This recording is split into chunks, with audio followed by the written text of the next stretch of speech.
On the 3rd of May 1995, General Muhammad Mazloom al-Dulaimi was executed by the Saddam regime after he attempted to overthrow the government with the help of his tribe. The brutal Saddam regime faced opposition from intellectuals, religious scholars, and even members of his own party. Saddam Hussein also faced opposition from various Iraqi tribal leaders. Throughout the reign of Saddam Hussein, the tribes were his main allies, as they were easily persuaded by money and power. However, in the history of Iraq, the tribes who dared to revolt against the governments were very effective in undermining central authority.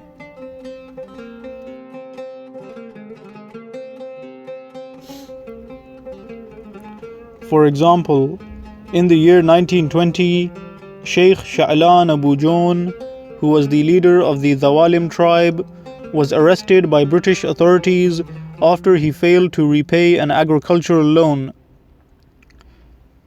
However, his tribe later broke into the prison and released him by force.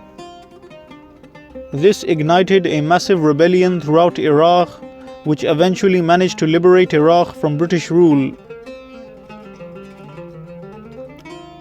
The tribes continued to revolt against tyrannical Iraqi governments.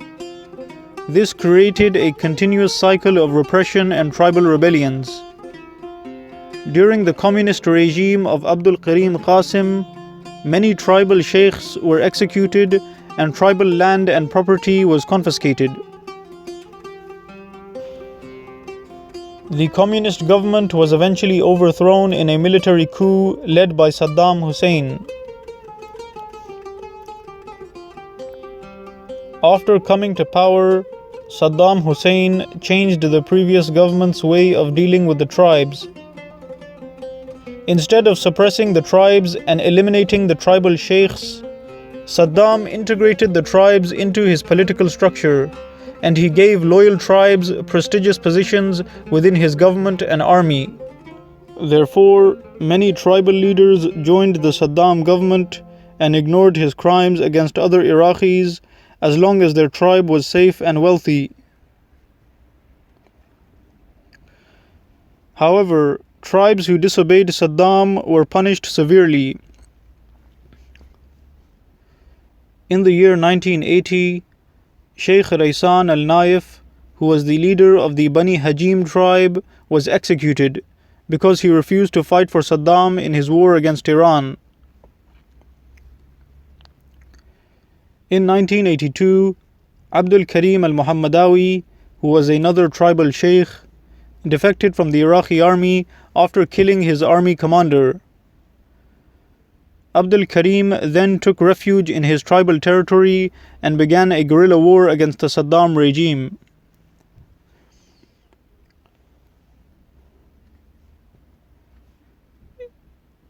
In the year 1990, Sheikh Mustafa Kan'an al-Tamimi, who was appointed as a military judge in Kuwait, defected from the Saddam government after freeing hundreds of prisoners of war and army defectors that he was supposed to sentence to death. Sheikh Mustafa left Kuwait and fled to Iran with the help of Kuwaiti tribes.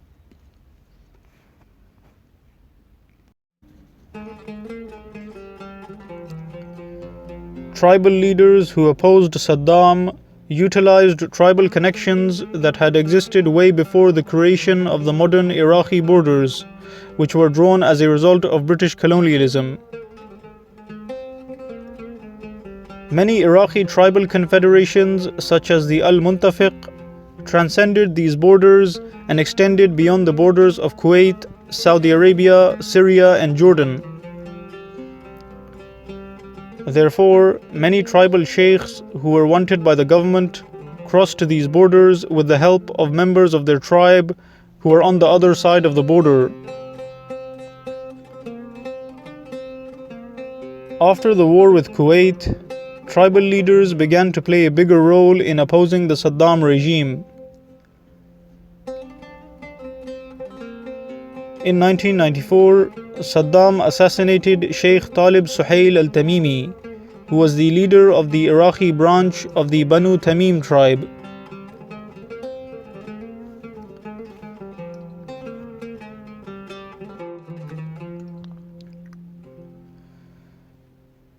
Sheikh Talib inherited a large amount of fertile land on the outskirts of Baghdad. He used his massive wealth in the service of the poor and the needy people of Iraq. Eventually, his tribal land became a base for anti-government activities. Many Iraqi activists who were fleeing the oppression of the Saddam Hussein regime took refuge in the tribal territory of Sheikh Talib. Soon, Sheikh Talib began to plan to overthrow the government with the help of sympathetic generals in the Iraqi army and loyal followers who were planning to assassinate Saddam Hussein.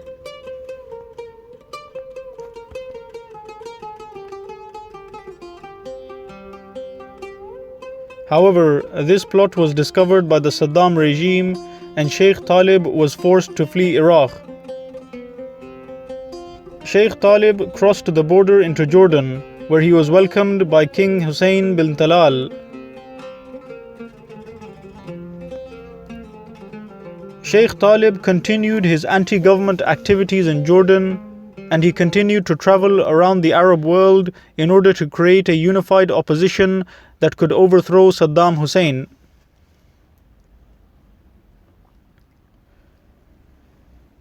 Sheikh Talib Suhail al-Tamimi was eventually assassinated by agents of the Saddam regime during a family visit to Lebanon.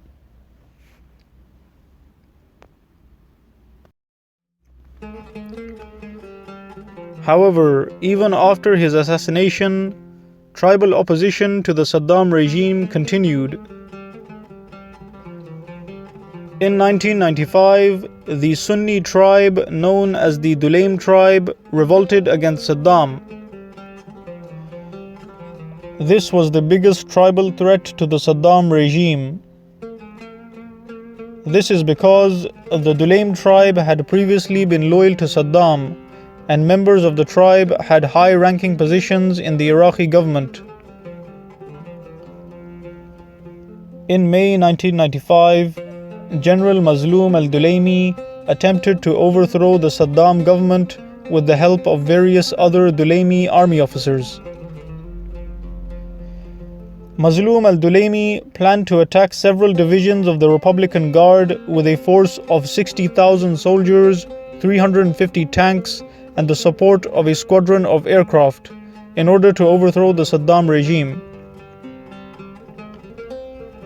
However, after his plan was discovered by agents of the regime, Muzlum al-Dulaimi and all of the officers involved were arrested.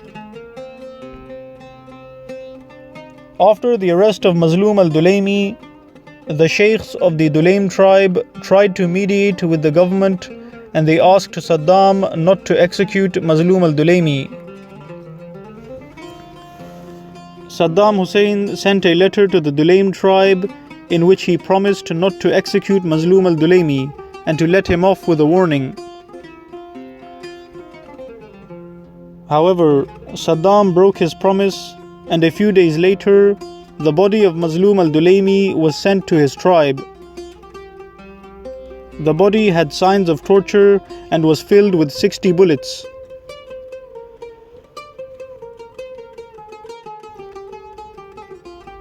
After seeing this tortured body, the entire Dulaim tribe rebelled against Saddam.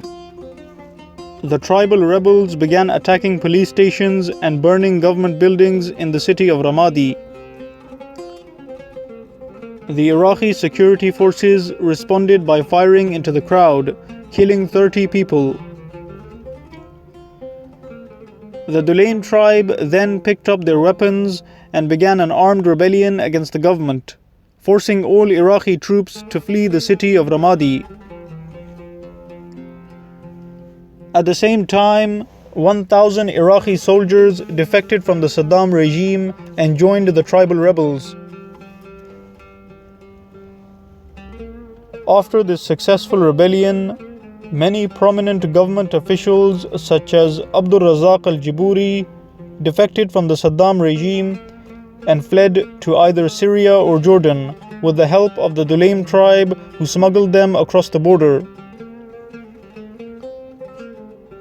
The city of Ramadi and the entire Anbar desert of western Iraq was now controlled by the Dulaim tribe and anti-government rebels, and the Saddam regime was on the verge of collapse. In order to retake the city of Ramadi, Saddam sent a massive military force which eventually managed to crush the rebellion after killing hundreds of civilians. The city of Ramadi remained under martial law and without a governor for 40 days.